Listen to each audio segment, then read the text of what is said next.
Hello दोस्तों, ये है यामाहा की R15 वर्जन 3। तो मैं इसका पूरा क्लच असेंबल कर रहा हूँ और इसका सीजर गियर का और क्रैंक का टाइमिंग फिट करके मैं आपको बताऊँगा किस तरीके से हमें ये फिट करना है। तो सबसे पहले हम ऑयल पंप वाली जो गरारी है सपोर्टर वाली घुमाने वाली उसको लगा लेते हैं। इसको लगाने के बाद हमें इसका ऑयल पंप लगा लेना और ऑयल पंप का जो ये पेच है ये नीचे की तरफ रखना और इसके दोनों पेच खींच लेते हैं। तो चलिए जल्दी से इसके पेच में खींच लेता हूँ।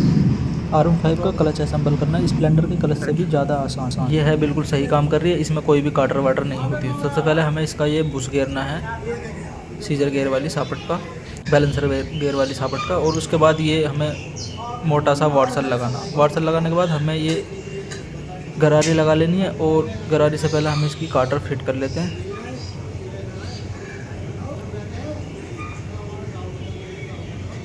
इस गरारी का जो डॉट है वो हमें ऊपर की तरफ रखना है। ये जो टाइमिंग वाला डॉट है इसको ऊपर की तरफ रखते हुए हम इस गरारी को फिट कर लेते हैं।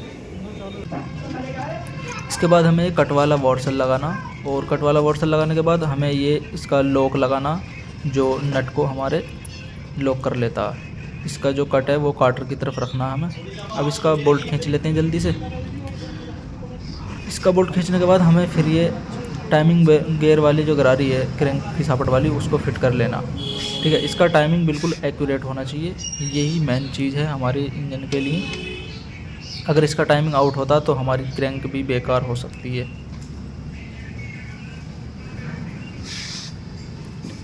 और अगर आप चैनल पर नए हैं तो चैनल को सब्सक्राइब कर लें ताकि सबसे पहले वीडियो का नोटिफिकेशन आपके पास तक पहुँचे। इसका टाइमिंग कुछ इस तरीके का है, बिल्कुल एक्यूरेट होना चाहिए, सामने आमने होना चाहिए बिल्कुल। इसका जो बूंदी वाला निशान है डॉट वाला, इसके बाद हमें ये बुश लगा लेना क्रैंक की शाफ्ट में। और फिर हम प्राइमर गियर लगा लेते हैं। प्राइमर गियर के ये 3 जो खांचे हैं इसमें कोई सा भी हम यूज कर सकते हैं।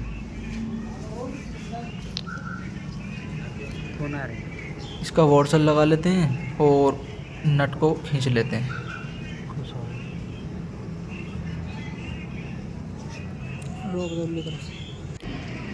तो हो चुकी है हमारी ये कंप्लीट। अब इसकी ये डॉट बिल्कुल आमने सामने रहनी चाहिए, ये बिल्कुल फेस है। मैं इस वार्सल को बिल्कुल नट कर लेता हूँ, यानी इस वार्सल को मोड़ लेता हूँ कुछ इस तरीके से। ये मुड़ गया वार्सल और इसकी ये प्लेट रहेगी टाइमिंग के गरारी वाली, इसकी प्लेट भी लगा लेते हैं। तो कर लेते हैं इस प्लेट को जल्दी से फिट और उसके बाद हम इसका क्लच का काम करेंगे। क्लच का असेंबली को फिट करेंगे। इसमें एक वार्सल होता है कुछ इस तरीके का, पतला सा वार्सल है, ये इसको लगा रहने देना। उसके बाद क्लच होजिंग लगाना हमें, जिसको क्लच कटोरा भी बोल देते हैं। और उससे पहले हमारी ये गियर की सापट रहेगी, इसको लगा लेते हैं। इसमें कुछ नहीं है, सिंपली इसको लगा करके चेक कर लेंगे स्प्रिंग हमारी सही काम कर रही है नहीं। क्लच के कटोरे का कोई भी टाइमिंग इसका नहीं होता, सिंपली इसको डाल देना। उसके बाद इसका कट वार्सल लगा लेना क्लच कटोरे के बाद। इस वार्सल को लगाने के बाद हमें लगा लेना है इसका क्लच का हब। क्लच का हब में चाहो तो पहले ही इसका बोल्ट खींच सकते हैं या फिर मैं पहले क्लच प्लेट लगा लेता हूँ और बाद में इस बोल्ट को खींच लेता हूँ। पहले हमें बड़ी प्लेट घेरनी है और उसके बाद प्रेशर प्लेट भी बड़ी वाली घेरनी है और उसके बाद लगानी है हमें एक क्लच प्लेट छोटी वाली। इस क्लच प्लेट को लगा लेता हूँ मैं। बाकी 2 प्लेट जो रह जाएंगी हमारी वो लगानी है हमें क्लच के सेंटर में। तो क्लच के सेंटर में इस प्लेटों को लगा लेता हूँ मैं और उससे पहले मैं इसका जो नट है उसको खींच लेता हूँ। ठीक है, पहले ये मुझे लॉक वार्सल लगा लेना। अब इसको खींच लेते हैं जल्दी से।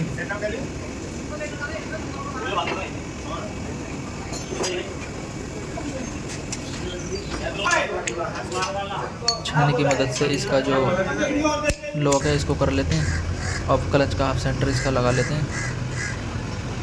वो हम तो पहले ही लगा हुआ सेंटर लगा लेते हैं, स्प्रिंग डाल लेते हैं और ये स्प्रिंग को हमें तीनों स्प्रिंगों को बराबर बराबर खींचना ताकि हमारी क्लच प्लेट प्रेशर प्लेट जो है अच्छे से फिट हो जाएं। तो चलिए खींच लेते हैं इन्हें जल्दी से।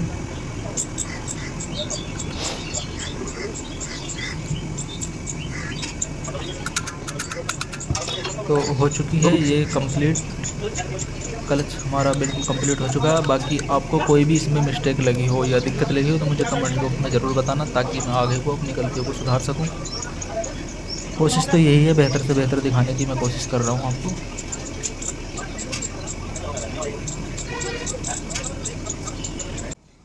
तो हो चुका है बिल्कुल फाइनल हमारा क्लच। इसमें कोई भी काम क्लच में नहीं रहा। बाकी हमें क्लच का इसका टापा लगा लेना है। और क्लच की हमने इसकी सील भी चेक करी है, तो ये ख़राब निकली, हमें सील भी चेंज करनी होगी। नई सील हमने ले ली है और इस सील हमने कुछ इस तरीके से फिट कर दी है।